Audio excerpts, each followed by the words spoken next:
स्वागत है। फ्रेंड्स, आज हम गेट 2016 लीनियर अलजेब्रा के रिमेनिंग क्वेश्चन करेंगे। 4 क्वेश्चन हमने कर लिए थे, आज हम 5th क्वेश्चन से स्टार्ट करेंगे।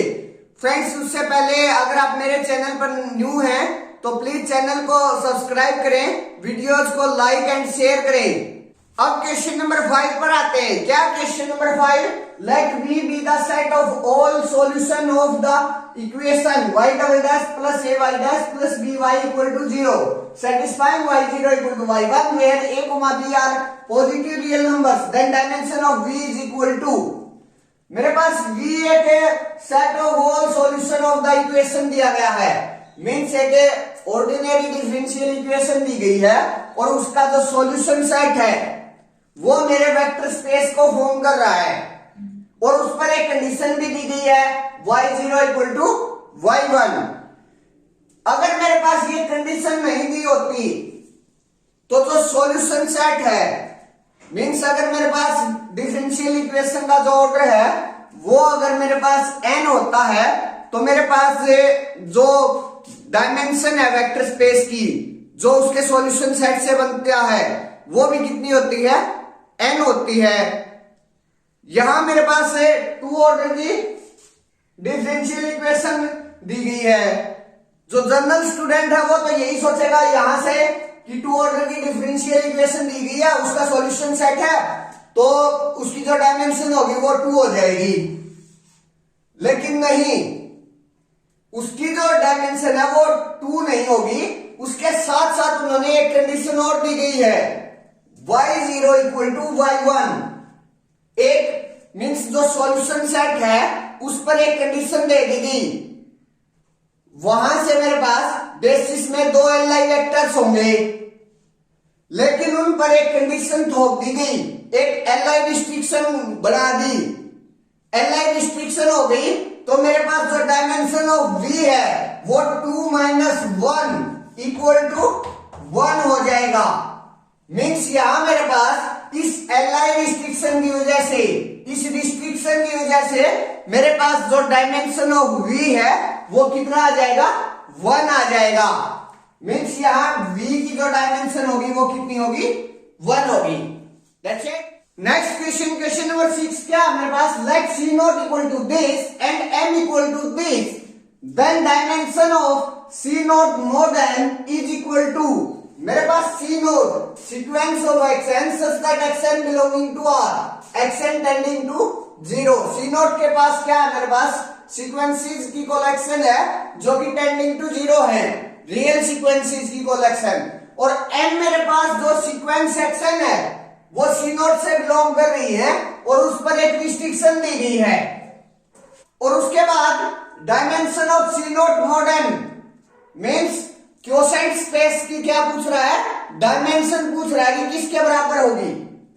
अगर मैं पहले m की डायमेंशन देखता हूं, c नॉट की डायमेंशन मैं एज इट इज रख लेता हूं, dimension of c not.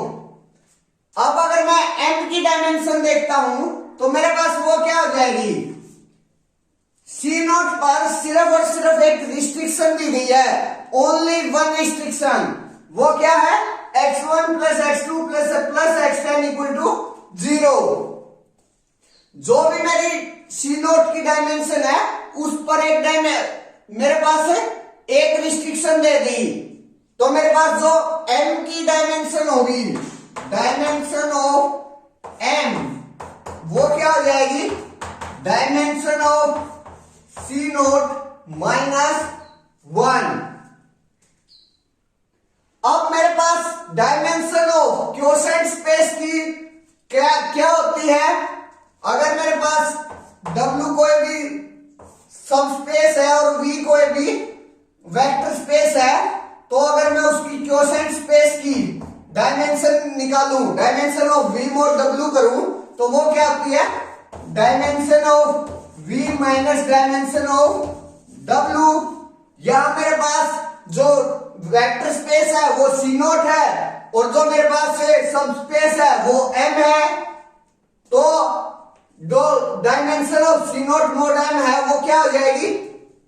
Dimension of c naught mod m, dimension of C naught minus dimension of M, और जो डायमेंशन ऑफ एम है मेरे पास वो क्या है, dimension of C naught minus 1 put कर दीजिए यहां, तो मेरे पास जो dimension of C naught minus dimension of C naught plus 1 ये आ जाएगा, और जो डायमेंशन ऑफ सी नोट है, डायमेंशन ऑफ सी नोट को कैंसल आउट और 1 आ गया। जो dimension of C naught modern है मेरे पास वो क्या आ गई, 1 आ गई। Dimension of C naught modern is equal to 1, यही हमसे पूछ रहा था। नेक्स्ट क्वेश्चन, क्वेश्चन नंबर 7 क्या है मेरे पास, let m equal to this be a real matrix with eigen values 1 0 and 3 if the eigenvectors corresponding to 1 and 0 are this and this respectively, then the value of 3f is equal to, मेरे पास एक matrix दी गई है m, real matrix है जिसकी eigen values ये हैं 1 0 and 3, उसके बाद दो आइगन वेक्टर दिए गए हैं, एक तो 1 के कोरेस्पोंडिंग और दूसरा 0 के कोरेस्पोंडिंग, और उसके बाद जो मैट्रिक्स m में f है उसके साथ 3 की मल्टीप्लीकेशन करके ये पूछ रहा है कि जो मेरा 3f है 3f वो क्या होगा। देखिए कैसे निकालते हैं। सबसे पहले अगर मैं यहां 0 आइगन वैल्यू लूं और उसके कोरेस्पोंडिंग आइगन वेक्टर लेता हूं, अगर मैं आइगन वैल्यू की डेफिनेशन लगाऊं तो वो क्या होती है, mx equal to lambda X. यहां मेरे पास लैम्डा क्या है, 0 आइगन वैल्यू है, तो मेरे पास यहां से ये वाला इस साइड लैम्डा इंटू एक्स, ये क्या हो जाएगा 0 हो जाएगा, और यहां m इंटू एक्स आ जाएगा। मेरे पास m क्या है, a b c b d e c e f ये मैट्रिक्स है, और जो यहां मैं लैम्डा 0 लेकर चल रहा हूं तो उसके कोरेस्पोंडिंग जो आइगन वेक्टर है मेरे पास वो क्या है 1 - 1 0, उसका ट्रांसपोज मींस 1 - 1 और 0, और ये जो वैल्यू है वो किसके बराबर है, 0 के बराबर, 0 0 0 के बराबर है। यहां से मेरे पास अब 3 इक्वेशन आ जाएंगी, अगर मैं प्रोडक्ट करूंगा तो a minus B equal to 0, first I A minus B equal to 0, second B minus D equal to 0, B minus D equal to 0, और थर्ड क्या आ गई, C minus E equal to 0। अगर मैं इन तीनों इक्वेशन से देखूं तो यहां से मेरे पास क्या मिल गया, a equal to B equal to D और c इक्वल टू e। मेरे पास मैट्रिक्स m में जो a b d है वो तीनों इक्वल हैं, और जो c और e है वो दोनों इक्वल हैं। तो अगर मैं यहां b और d की जगह a पुट कर दूं तो मेरे पास जो मैट्रिक्स होगी वो क्या बन जाएगी, a c, b की जगह भी a है, d की जगह भी a है, और e की जगह अगर मैं c पुट कर देता हूं तो c, यहां भी c, यहां e की जगह c, और f एज इट इज।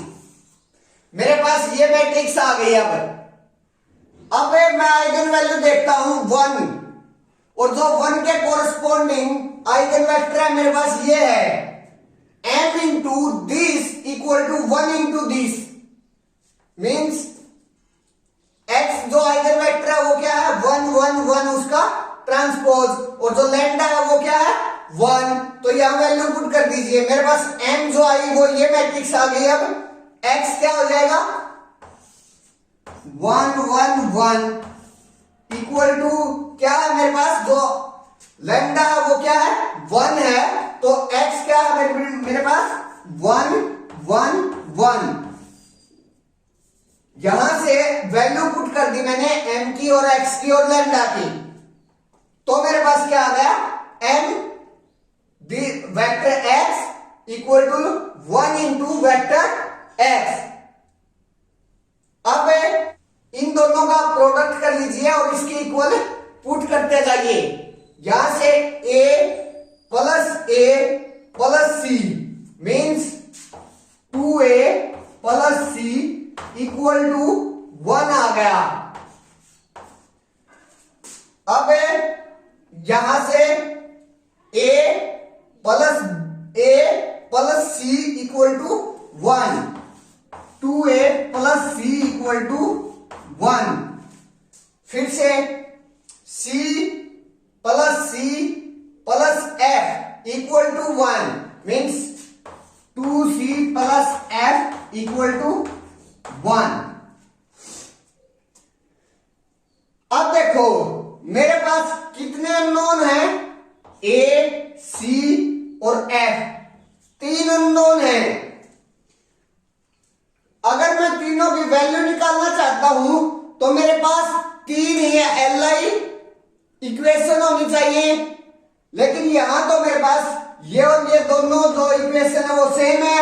मेरे पास 2 इक्वेशन है और 3 अननोन है, और अगर मैं अननोन्स की वैल्यू निकालना चाहता हूं तो 3 इक्वेशन चाहिएगी।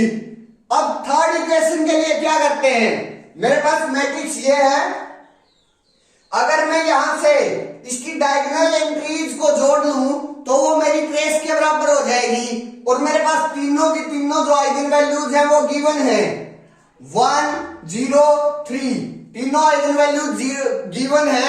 वहां से जो ट्रेस है मेरी 4 है, और अगर मैं यहां से ऐड करूं a plus f 2a plus f 2a plus f वो किसके बराबर हो जाएगी, 3 प्लस 1 प्लस 0 4 के बराबर। मेरे पास अब 3 इक्वेशन आ गई और 3 ही अननोन आ गए, उनको अब सोल्व आउट कर लेते हैं। अब ये नीचे वाले 2 इक्वेशन देखिए, 2c plus f equal to 1, 2a plus f equal to 4। अगर मैं इन दोनों को सब्ट्रैक्ट करूं माइनस माइनस माइनस, तो मेरे पास यहां से क्या आ जाएगा, f से f कैंसिल आउट हो जाएगा, तो 2c minus 2a equal to minus 3 आ जाएगा। अब 2c minus 2a equal to minus 3। अब फर्स्ट इक्वेशन को देखते हैं, वो क्या है मेरे पास, c plus 2a equal to 1। अब इन दोनों इक्वेशन को ऐड कर देते हैं, तो मेरे पास क्या आ जाएगा, 2a से 2a कैंसिल आउट हो जाएगा, 3c equal to minus 2 means c की वैल्यू क्या आ गई, माइनस 2/3 आ गई। वैल्यू पुट कर दीजिए, यहां c की अगर मैं वैल्यू पुट करूंगा तो f की वैल्यू आ जाएगी 2c, c की वैल्यू क्या है, minus 2/3 plus f equal to 1। उस साइड जाएगा तो f की क्या वैल्यू आ गई मेरे पास, 1 प्लस 4/3, 3 प्लस 4/3 मीन्स 7/3। f मेरा आ गया 7/3, और मेरे को किसकी वैल्यू बतानी है, 3f की, तो 3 से बोथ साइड मल्टीप्लाई, तो 3 से 3 कैंसल, तो 3f की वैल्यू है वो मेरी कितनी आ गई, 7। 3f किसके बराबर हो गया, 7 के बराबर। यही मेरे को निकालना था। नेक्स्ट क्वेश्चन, क्वेश्चन नंबर 8 क्या है मेरे पास, let m equal to this and e power of m equal to this, if e power of m equal to bij, then 1/e summation i equal to 1 to 3 summation j equal to 1 to 3 bij is equal to, क्या मेरे पास m एक matrix दी गई है, उसके बाद e की power m इस तरह से डिफाइन किया गया है कि वो इस तरह से डिफाइन होगी। If e power of m equal to bij, फिर e की पावर m की जो एंट्रीज हैं उनकी नोटेशन दी गई है bij टाइप से। देन ये पूछ रहा है कि 1/e summation i equal to 1 to 3 summation j equal to 1 to 3 bij, किसके इक्वल होगा, कि जो इनका इंट्रीज का सारी इंट्रीज का जो सम है उसकी अगर मैं 1/e से मल्टीप्लाई कर दूं तो वो किसके इक्वल होगा। सबसे पहले हम क्या करते हैं, जो मैट्रिक्स M है उसको हमें दो मैट्रिक्स के सम में लिख लेते हैं। एक तो मैं लिख लेता हूं आइडेंटिटी मैट्रिक्स,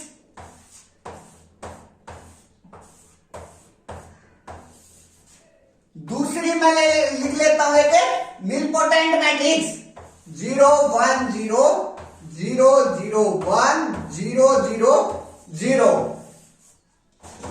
फर्स्ट मेरी आई हो गई, प्लस इस मैट्रिक्स को मैंने ए मान लिया। मेरे को अब e की पावर m निकालना है, वो क्या हो जाएगा, e power of m equal to e power of i plus a। मैंने m की जगह ये i प्लस a ये मैट्रिक्स रख दी, i प्लस a, यहां से क्या आ जाएगा e power of i into e power of a। अब अगर मैं e पावर ऑफ i निकालूं तो वो क्या होगा, मैं यहां m की जगह i पुट कर देता हूं, क्योंकि ये e पावर ऑफ m का डिफाइनिंग फार्मूला है, m कोई भी मैट्रिक्स हो सकती है, तो उसकी जगह मैंने आइडेंटिटी पुट कर दिया। तो मेरे पास आइडेंटिटी की चाहे मैं कितनी भी पावर कर लूं तो आइडेंटिटी रहेगा, और आइडेंटिटी फिर वहां से कॉमन आ जाएगा। तो मेरे पास क्या बच गया वहां से, अगर मैं e पावर ऑफ आइडेंटिटी लेता हूं तो यहां मेरे पास identity plus 1/1 factorial into identity plus 1/2 factorial into identity plus and so on, इसी टाइप से चलता रहेगा, क्योंकि आइडेंटिटी चाहे मैं कितनी भी पावर करूं तो आइडेंटिटी आएगा मेरे पास। यहां से मैंने आइडेंटिटी कॉमन निकाल लिया, आइडेंटिटी बाकी जो बच गया वो क्या बच गया, 1 plus 1/1 factorial plus 1/2 factorial plus and so on. और जो ये वैल्यू है वो किसके बराबर होती है, e के बराबर। तो यहां से मेरे पास e पावर ऑफ i क्या आ गया, e इंटू आइडेंटिटी आ गया, इसकी वैल्यू आ गई मेरे पास, वो क्या है e आइडेंटिटी। अब किसकी वैल्यू निकालनी है मेरे को, e पावर ऑफ a की वैल्यू निकालनी है। ये तो वैल्यू आ गई इसकी e पावर ऑफ a, वो क्या आएगा मेरे पास, a मेरी ये मैट्रिक्स है और ये एक निलपोटेंट मैट्रिक्स है, निलपोटेंट मैट्रिक्स है, और जब मैं इसका क्यूब करूंगा a क्यूब करूंगा तो मेरे पास नल मैट्रिक्स आ जाएगी। दैट्स इट, a की पावर 3 4 5 6 जितनी भी आगे पावर्स करता जाऊंगा तो वो नल मैट्रिक्स देता जाएगा मेरे को। मींस 3 या 3 से ज्यादा पावर करूंगा मैं मैट्रिक्स की तो मेरे पास नल मैट्रिक्स आ रही है। तो जो e पावर ऑफ a है वो सिर्फ और सिर्फ v में 3 मैट्रिसेस का सम है। अब इन 3 मैट्रिसेस को देख लेते हैं। सबसे पहले identity 1 0 0 0 1 0 0 0 1 plus 1/1 factorial into a क्या है मेरे पास 0 1 0 0 0 1 0 0 0 प्लस 0 1 0 0 0 1 0 0 0 प्लस 1/2 फैक्टोरियल 1/2 हो जाएगा इंटू में a स्क्वायर। इस मैट्रिक्स का जब मैं स्क्वायर करूंगा तो जब मैं फर्स्ट रो और लास्ट कॉलम का यूज करूंगा मींस यहां का जो एलिमेंट होगा वो तो 1 आ जाएगा, बाकी सभी जगह 0 आ जाएगा। तो 0 0 1 0 0 0 0 0 0 ये मेरे पास e पावर ऑफ a की वैल्यू आ गई अब इन तीनों का सम कर लेता हूं। जब मैं सम करूंगा तो मेरे पास 1 1 1 डायगोनल पर सिर्फ और सिर्फ यहां 1 1 फर्स्ट मैट्रिक्स में 1 1 है तो डायगोनल पर तो 1 1 1 इधर 0 0 0। अब यहां 1 यहां 0 यहां 0 तो यहां क्या आ गया 1। इस एलिमेंट के लिए 0 प्लस 1/2 तो यहां क्या आ गया 1/2। अब इस एलिमेंट के लिए 0 प्लस 1 प्लस 0 तो 1। मेरे पास ये आ गई e पावर ऑफ a आ गई ये वाली मैट्रिक्स। और मेरे पास e पावर ऑफ आइडेंटिटी ये है e power of i into e power of a। Identity की जब मैं इसके साथ प्रोडक्ट करूंगा तो ये मैट्रिक्स एज इट इज आ जाएगी और e के साथ मल्टीप्लीकेशन। तो मेरे पास जो e की पावर m है e की पावर m वो क्या आ गई e की power m equal to e into e power of a आ गई मेरे पास। That's it. और e पावर ऑफ a मेरे पास ये एक 3x3 ऑर्डर की ये मैट्रिक्स है। अब ये पूछ रहा है कि जो मेरे पास e की पावर m है जो मेरे पास e की पावर m है क्योंकि e की पावर m की जो नोटेशन है एलिमेंट्स की वो bij की फॉर्म में है। यहां bij हर bij का सम पूछ रहा है और फिर उसका प्रोडक्ट कर रहा है 1/e से। That's it. अगर मैं यहां मेरे पास e की पावर m ये मैट्रिक्स है अगर मैं यहां इस मैट्रिक्स का सम कर देता हूं और बाहर इनटू में e एज इट इज रखता हूं तो मेरे पास e की पावर m का हर एलिमेंट का सम आ जाएगा और फिर 1/e से मल्टीप्लाई करके जो ये हमसे पूछ रहा है वो आ जाएगा। तो यहां से मैं e पावर ऑफ a के हर एलिमेंट का सम करता हूं 1 1 1 1 1 5 प्लस 1/2 वो क्या आ गया 11/2। तो यहां से मेरे पास e पावर ऑफ m के हर एलिमेंट का जो सम है वो क्या आ गया 11/2e ये आ गया मेरे पास।